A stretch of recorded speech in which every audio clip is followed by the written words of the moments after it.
রাধে রাধে আমার প্রিয় পরিবার, সবাই কেমন আছো? আশা করি খুব ভালো আছো, আর আমিও খুব খুব ভালো আছি। তো দেখো, আজকের ইভিনিংয়ের একটা ব্লগ।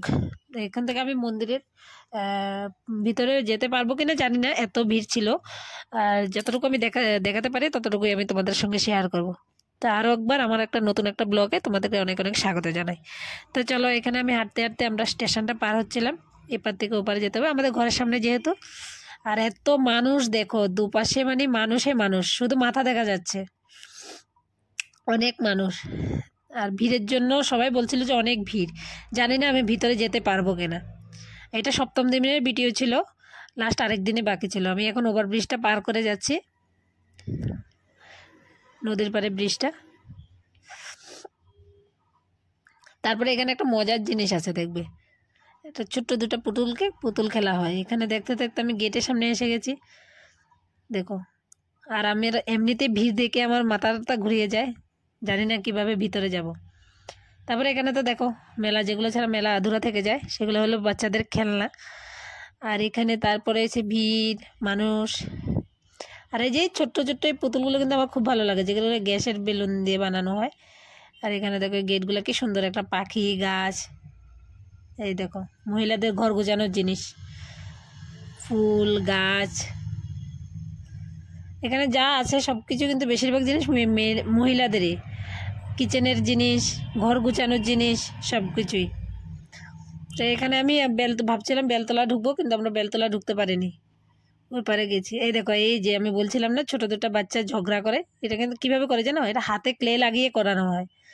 এই দেখো, আমি এটা একটু আমার কাছে ভালো লাগছিল বলে আমি একটু ভিডিও করে নিলাম। তারপরে এই দেখো চারিদিকে শুধু এত দোকান, ফুলের দোকান, বাসনের দোকান, ঠাকুরের জিনিসের দোকান।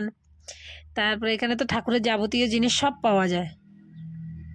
তারপরে এখানে আবার অনেক পাথরের মূর্তি হয় না, এগুলিও এসেছে। তারপরে গোপালের ড্রেস, মহাদেবের এই দেখো ছোট ছোট দুটো পুতুল, মালা, কি নেই মেলাতে, কি আসে না। তারপরে আমি কথা বলতে বলতে এই দেখো মন্দিরে, একদম মন্দিরের সামনে এসে গেছি। এখানে দুপাশে আবার প্রসাদেরও পাওয়া যায়, প্রসাদও পাওয়া যায়, ভোগ লাগানোর হলে লাগানো যেতে পারে। তারপরে এখানে আমি মন্দিরের সামনে এসে গেছি, দেখতে দেখতে আমি মন্দিরটা পার করবো। এখানে খুব সুন্দর করে সিস্টেম করা আছে, স্কাউটদের ছেলেগুলোকে দিয়ে এরকম লাইন মেনটেন করেছে, একদিকে ছেলে একদিকে মেয়ে। তারপরে এত ভিড়, ভাবছি মনে হয় আজকে মাকে দেখতে পারবো না। আমার তো খুবই কষ্ট লাগছিল যে আজকে ভিড়ের মধ্যে মনে হয় আমি মাকে দেখতে পারবো না, কারণ এখানে এক মিনিটও দাঁড়াতে দিচ্ছে না ওরা, কারণ দাঁড়ালেই তো ভিড় জমে যাবে। তার জন্য এই দেখো ফাইনালি এসে গেছি মায়ের সামনে। এখন আমি মায়ের চরণ দেখবো। এই দেখো, তোমাদের সঙ্গে করে তোমাদেরকেও একটু দর্শন করাবো। তোমাদের কি কি মনের ইচ্ছা মাকে বলতে পারো। এই দেখো মায়ের সেই অপরূপ দৃশ্য, যেটা দেখার জন্য সবাই আমরা পাগল হয়ে যাই না। আর এখানে মায়ের সামনে যখন যাবেন না, মনে হয় যে মা কিছু বলতে চাইছে, এত ভালো লাগে। আর এখানে আমি এসেই মাত্র যখন আমাকে ভিড়ে দাঁড়াতে দিচ্ছে না, আমি প্রসাদের এখানে এসে গেছি। দেখুন কত প্রসাদ বানিয়েছে কমিটি, কিন্তু অনেক কষ্ট করেছে আমাদের জন্য। প্রত্যেক দিন কিন্তু প্রসাদ দিয়েছে। একদিন আমি ফ্রাইড রাইস আরও পনির সবজিও পেয়েছিলাম, বাকি অনেক দিন 4-5 দিন খিচুড়ি পেয়েছি। এই দেখুন এখানে খিচুড়ির এখানে এসে গেছি, খিচুড়ি খাওয়া দাওয়া শেষ। ভাবছি একটু ভিড়ে মেলাতে ঘুরবো, আর ঘুরতে দিচ্ছে না, ওখানে যেতেও দিচ্ছে না, এত ভিড়। তারপর আমি ওখান থেকে ঘুরে এসে যাই, এত ভিড়। আমার ভিড় দেখলে এমনিতেই আমার জানি মাথা টাথা ঘুরিয়ে যায়, কি হয়। তো আবার দেখা হবে লাস্ট দিন, একটা ব্লগ দেব।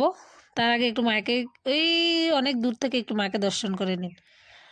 তা আজকের জন্য এখানেই বিদায়, নেক্সট দেখা হবে আর একটা ব্লগে। হরে কৃষ্ণা, হরে বল, রাধে রাধে।